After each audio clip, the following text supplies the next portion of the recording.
Hi, everyone. I'm Bronwyn Williams. We're back with the Flux Foreplay 15-minute conversations where we chat to people who have prominent ideas in the futures field and demystify them for you into bite-sized chunks.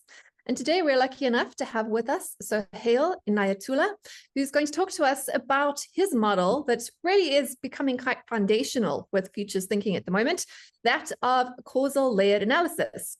So, Sohail, can you tell us about the origins and the evolution of this framework for thinking about both the past and the present and the future? So in personal origins, I grew up, my mother is very much a Sufi mystic type. My father was working with the United Nations as a researcher, development expert.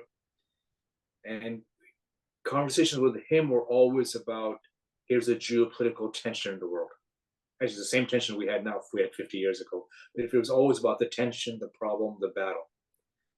And it was very much data oriented. And my mother was always very much speaking at a different level, I would say metaphorical oriented. So I already grew up with these two approaches. And then as a student, when I would go to meetings or when I started going to conferences in the 1980s, I would see meetings were in discord. One person kept saying, well, here's the data. Someone else would say, well, here's my story. They would speak in terms of metaphor. Another person would go into a long 20-minute lecture on philosophy. And we'd have, well, here's the systemic solutions. And then finally it hit me, aha, these are 4 ways of knowing the world. And instead of them fighting, there are actually 4 different levels of reality.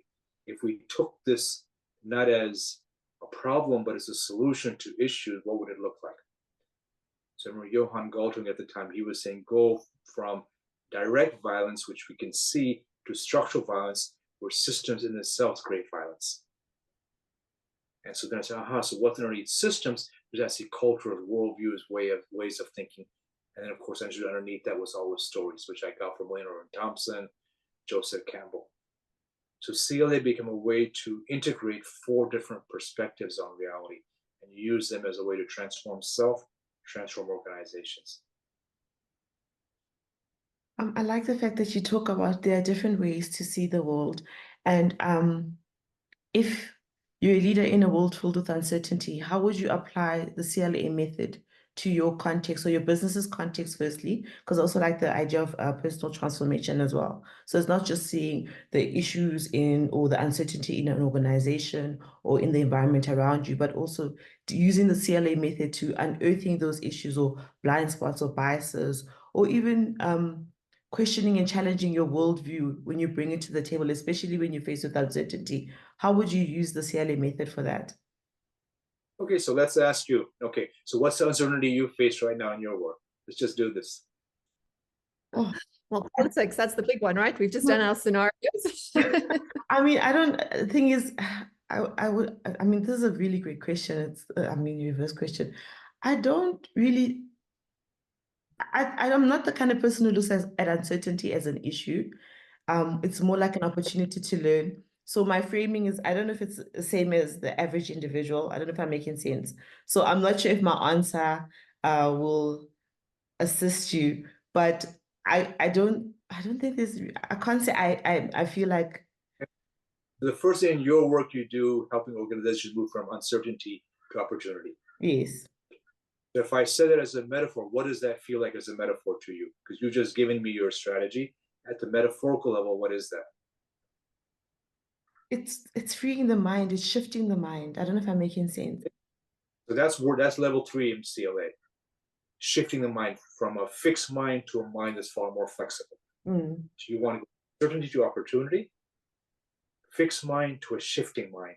Now, in level 4 analysis, what's the metaphor that in your life, and either one, your Bronwyn, yes, you as well, that you can now bring on there that actually matches fixed to shifting? Oh, this is very deep and challenging. I'm just trying to think of a nice metaphor.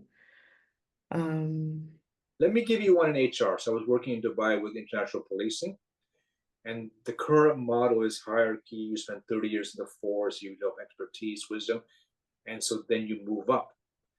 Now, in a rapidly changing world, what everyone kept on saying, our problems are not based on how many years you've been on the force. or in any organization. So I said, so what do you need? So HR right now is years on the force or in the business versus, well, let's find the expertise that's needed, cybercrime, for example. So I said, well, that's great. So why is that difficult? They said, well, right now, HR is like a ladder. What would you like it to be? So we'd like to be like a lift. So HR understands that you can go up really quickly, as a 22-year-old could know much more than anyone else. So they go up quickly, do the job, and then of course they may go sideways, they may leave. So that meme actually took off at the conference. Ladder to lift. How do we redesign organizations so they have a lift mode, except always being in ladder? Sometimes we need ladders, but many times we need a lift to get to the solution. So what might be a metaphor for you from this fixed mindset to shifting mindset? It's more, how do I say it? Like, so from moving from a grid to a network kind of thinking. I don't know if I'm making sense. So that's a systemic view. Yeah. So you want to move towards this flexible network view. Got it. So as a metaphor, what would a network be? I mean, for me, when I hear you talking, I see frozen like an iceberg. And then the new metaphor is this riverines, this delta, all going multiple sources of knowledge, multiple sources of culture, of gender. So frozen to a riverine delta, it seems like what you're doing. Yeah, so like from, I think you're getting me. So like moving from looking at an organization as a thing, but to more an organic body that moves and evolves and changes and shifts and responds to the environment, not only external but internal, because I think that's what's missing in an organizational setting personally, where you have to be responsive to the environment, and environments don't stay the same. They have seasons, they change, new organisms or people are introduced in new ways of thinking. So the fixed industrial structure to ecological organic. So within that, say it is a delta riverine system, right? You smiled when I said that. So who are you in that? That's the next question we ask in CLA. The full ecology. Yeah, so we move from industrial to the full ecology. So each one of you, who are you in that story in your business? What's your role? Are you the gardener? Are you the navigator on the ship? You move to a delta system. So this is figuring out what's your story within this new environment. Oh, I'm more like a connector. Okay. I don't know if I'm making sense. So like I'm a neural link. I'm not necessarily so we change the metaphor. We're throwing out the riverine. We're going from a body to the brain, and you're the neural link that puts people together. Yeah. Spot. How about you? Who are you in this? If we shift another conversation to you, in terms of what you folks do in Flux. See, I asked this one example I use, and it's probably somewhere on YouTube, is 20 years ago, I was working with an organization, and they were looking at the future of financing, how to find new funding for the organization. So we did all the normal stuff, scenarios, analysis, data, you name it. But the metaphor was, to me, the most interesting part. They said, we're like Cinderella. And I said, so who is the Prince Charming? They said, well, it's government funding. Everywhere we apply for a block grant. And if we get it, then we get the kiss and we're married forever. Actually, just for a year. It's not really Prince Cinderella. It's only the 1 year marriage. If we don't get it, then we're in trouble. So this is all going well, but one of the vice presidents doesn't like the day, doesn't like me, doesn't like my colleague. And she's very aggravated, aggressive. And finally at 3:30, I asked her, who are you? She goes, can't you see? I'm the wicked stepsister. And it was fascinating, yeah. She was angry at the other vice president, and she was worried this foresight process would lead to reconfiguration of power, value, budgets. Now, in my inability to be present to her situation, I just froze. I couldn't breathe and work through it. What I should have said, what should I have said to her? What's a better story for her within the Cinderella archetype? She could be a fairy godmother. She could literally transition. She doesn't have to be the wicked evil sister.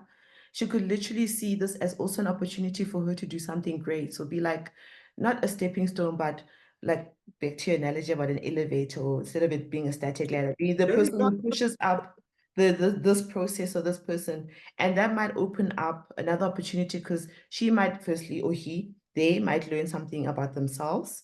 which might create an opportunity within this new vision of this organization where they can thrive. And they would have never had that opportunity to tap into that if they didn't shift The that. fairy godmother is a new story. Then, you know, in your work, you come up with a new vision, but there's the present. How do we bridge that? That's an investment bridge, a funding bridge, where you said you're the Neuralink bridge. So she could have funded the new transition instead of fighting it because she felt she would lose her power. So in the CLA process, there's the current world, there's the new world, and who are each one of us in this transition? If we're going from ladder to lift, then the people in the room, or if we're creating a lift HR system, flexible, fluid movement, young people are allowed to move up to the top of the organization. Who are each one of you? Are you the lift designer? Are you the engineer? Are you the bellman? You know, sometimes in some elevators, they have someone there saying, welcome, which floor would you like to go to? And it's kind of a very important job, you know, because you're there. So then each person in the organization figures out, aha, we're in a transition. The transition can be uncomfortable. Here's our vision. CLA helps us figure out what we're going to measure in the future. Because right now, in this case, they were measuring crimes committed. As we work through this all, we don't want to be the people who are measuring crimes committed. We want to use these young cyber experts, crimes prevented. That's a different measurement. So the concierge and the lift has to play a different game. So CLA works by structuring the present, deconstructing it, creating the new future, and then figuring out at the personal level, what are some stories each one of us can enact to play a more powerful role. So we're working at the mythic level. And of course, we work in an organization, we're saying, what are you measuring? What's your KPI? So we're doing both, and most people really find energy coming to them because now they're operating the whole of being, body, mind, and spirit, and ancestors, as well as future ancestors. So those of you on a spiritual journey, you know, if you're quiet and you're part of that worldview, the ancestors can speak to you. If that way of knowing makes sense to you. But you have to be in that quietness. You have to have a connected story where the ancestors can speak to you. What are you playing in, right? Like what is that story? Because those are the stories that humans connect with, the stories that like go right down to those myths, to those core ideas that frame so much of our society and why we do things, right? And when you sort of shine a light on that, it does force people to reflect in their own role in that story. And I suppose what's interesting is how few people actually will frame themselves as being a hero in that story, which brings us kind of up to date with our modern myths that we're telling. And now of course, our myths are framed not with fairies and fairy godmothers, they're framed with AI gods and singularities and non-playable characters and hero characters, right? And skins and avatars. And again, what are those roles and how do you see yourself in that? And I think that a lot of my work is around helping people find agency, right? That's so much about not just leadership, but around everyone in a team, right? And helping people to find a playable role and character in the story is critical to get people to buy into your story or your vision, whether it's for a society or for a company, right?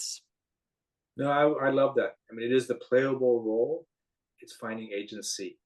So we play in the tech world, but I think as futurists, I ran a workshop in Bangkok last year. And there was policymakers, but many were senior doctors who had a spiritual view of life. And so they started to imagine what would like a real-time Buddha as hologram look like. So in Thailand, you're facing an emotional issue, some existential crisis, and you could go and meditate. It might be difficult. It's no, you call the Buddha hologram and say, what should I do now? And the hologram connects with you either at the Neuralink level or just visual level and says, aha, you seem to be feeling anxiety. You need to do more meditation, or really, you're not doing right livelihood. You're not following your dream work. You need to do this. So they talked about using AI to create Buddha holograms to help each person in their individual professional career and personal career. So I enjoyed that workshop because it was localized in the current culture. It had some innovative ideas and they were helpful. The one thing I like about the CLA method is that it approaches not the problem, but the situation in a holistic manner. and it takes in the element that we normally like to overlook. And I think that's something you mentioned in the beginning, especially in your story, is the spiritual element, because everyone has a belief, even if they don't call it anything, they believe in something. They have a set of values that dictate how they see the world and how they construct their identity within that world. Now, with that said, how do we simplify this for anyone who wants to like apply the CLA method? Like, what is like the 5-step plan? Where someone doesn't have to read into it, like read lots of articles about like, how do I say, I want to have this application to my life or to any problem or to any situation? How do I approach the world in these 4 different ways? What is the simplest way of distilling what we've discussed here so that in every day people can actually just harness this method and leverage it in every step that they take or decisions that they make? So there has to be an issue, right? So we start with the problem. I remember when we were working with WHO, in one of the projects, the issue was alcoholism. So that's level 1 analysis. Rates of alcoholism are increasing. That's leading to a whole range of diseases. Level 2, why? Easy to get, cheap. Level 3, well, we're in the transition from a socialist closed economy to a market economy, and that shift is difficult. And in the market economy, it's an individual responsibility. The metaphor was, it's your problem, it's your drink. You know, we live to drink. And the new shift was something the grandparents used to do. We drink to die. Then the worldview shift was personal responsibility. No, it's a social responsibility. We're all involved in this together in Mongolia. And then the better system was, well, then how do we tax? How do we de-incentivize? How do we have dry areas? How do we slowly make the transition? And the new litany was number of people drunk at night, et cetera, et cetera.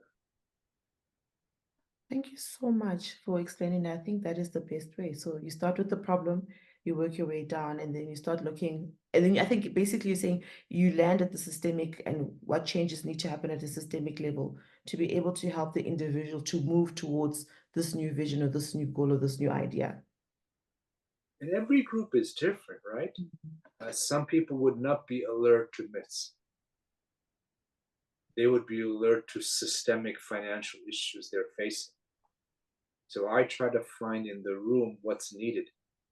If they're all storytellers, the last thing I want to do is live in story, because they actually need to understand the link between story and strategy and structure.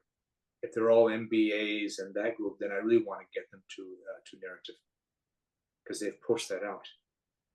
That wonderful movie Inside Out too, that's quite good at that. The worldviews inside of us and how do we make transitions. Thank you so much. I love that. Thank you so much for sharing your insights and for your time. For our viewers, please continue to watch our 15-minute conversation, subscribe, share. We have so many other insights and other methods and models that you can use to have some agency and determine your future and the direction you're going in. Thank you so much, Sohail. My pleasure.